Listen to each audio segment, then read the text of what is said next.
Okay, good morning.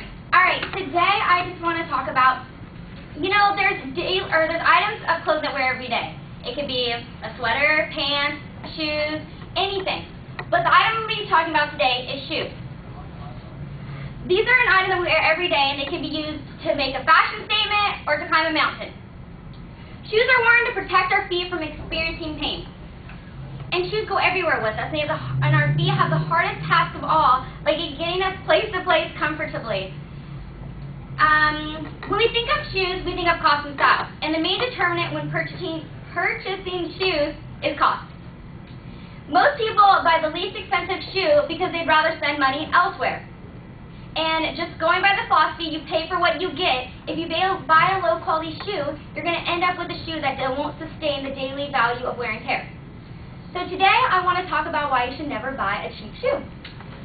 And the 3 points I'm going to talk about today is why it's disrespectful to your feet, what health problems it can cause, and why it will not last as long. So the first thing I'm going to talk about is why it's disrespectful to your feet. Just take a second to think how you got here, how many steps you took to walk to your car and then get to your car, from your car to your class. It's crazy. You take a lot of steps, and people don't understand that because your brain is the farthest your feet is the farthest body part away from your brain. So, according to Shannon Sexton, the author of American Podiatry Medical Association and Footwork, says you walk about 115,000 miles in your entire lifetime. And if you don't understand that, it's 4 times the circumference of the globe. So that's a lot of walking. And, for example, if you weigh 150 pounds and you walk 1 mile, you exert 63.5 tons. And that's 127,000 pounds put on each foot. That's a lot of pressure put on each foot, and we don't understand that sometimes. And so feet never stop working or never get a long enough vacation to recuperate. It's not like your hands where you use them a lot, but your feet, that's how we get places, and that's how we move around. So for all our feet they really do deserve a good pair of shoes. So my second point is I'm explaining the health problems that come along with buying cheap shoes. According to the Harvard Medical School Family Health Guide, you have 26 bones, 33 joints, and 100 tendons, muscles, and ligaments in just one foot. So that's 160 little parts that can break, tear, or get hurt. And also, when you buy poorly fitted shoes, that's also a huge factor that can bring on health problems. So when you're buying shoes, so like when you're younger, you put your finger, your thumb, and that's how you know they fit. So when you're buying shoes, make sure you're getting shoes that aren't too tight, because over your lifetime, your ligaments and joints stretch out, and so it makes your feet grow about a ½ inch. And according to Jane Anderson, a podiatrist suggests that when you're shopping for a shoe, make sure they fit when you get them. You should be able to wiggle your toes in them, and the sole should be able to flex by the ball of your foot. And the shoe should also fit very well. So lastly, I'm going to explain to you why buying cheap shoes will break down sooner and not last long. Years ago, Americans opted towards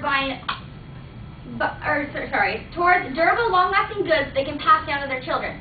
But once it hit the 19th century, the hunt for low prices began and the quality of products began to decline. So I have a visual, and I'm going to explain. Okay, these are my stepmom's shoes, and she's had these for about 10 years. As you can tell, they're in really good condition. She's worn these frequently. Of course, the bottom's scuffed up. That's what touches the ground. That's fine.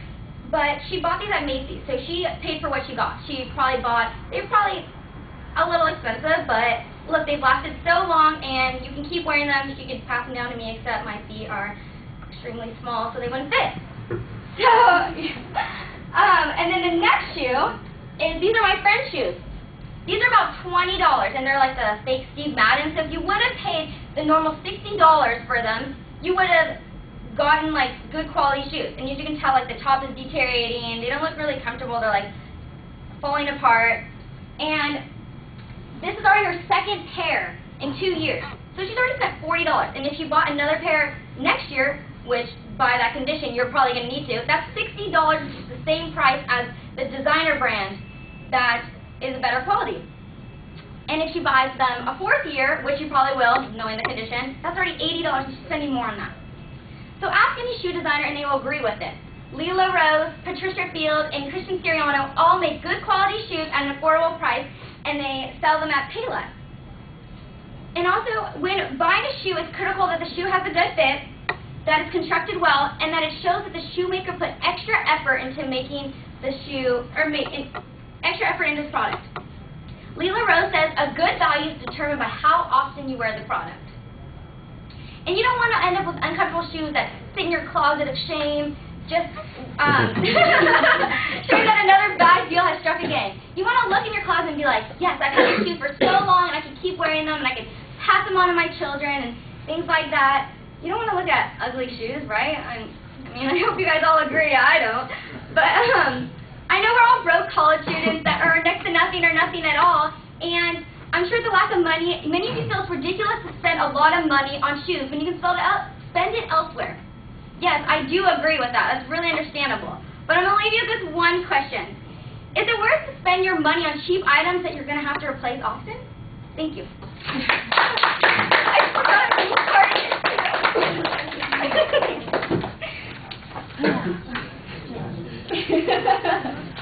I forgot. What the hell problem? That's okay. I thought it went pretty well. And everything comes out here.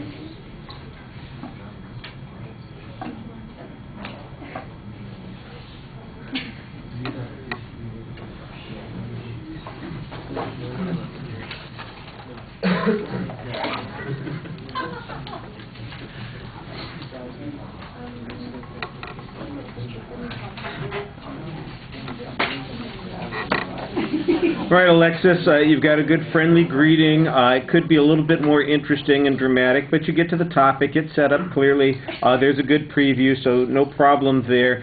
Sometimes the language is a little iffy. It sounds like it's mechanical still when you're going through that preview and as you're citing the supporting points.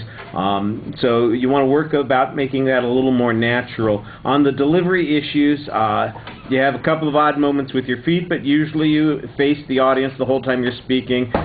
Your attention is distributed throughout the audience most of the time. You do have to look down at your notes frequently, and once in a while you have to step back behind the podium to do that, and that seems a little awkward. So maybe reduce the notes, put a couple of things on cards, keep them in your hands, and get away from the podium. I think you'd feel a lot more comfortable. You're kind of using it as something to step behind. That's the only place that I ever see any anxiety coming out, except that maniacal laugh you have occasionally, which is kind of fun. You project very well from the beginning. There's a lot of energy. You've got good variety in your voice. Sometimes I think the energy level stays a little high most of the time. We might need a couple of places where it drops down a little so that you don't sound maniacal. But there was one joke that you had early on, for instance, that's a good example about how a little more practice would help. The whole story that you tell about your feet being the furthest from your head where the brain is, maybe that's why we're not thinking about it. You've got a cute line there, but you kind of step on it because of the timing issue, and it just needed a little practice. All right, thank you.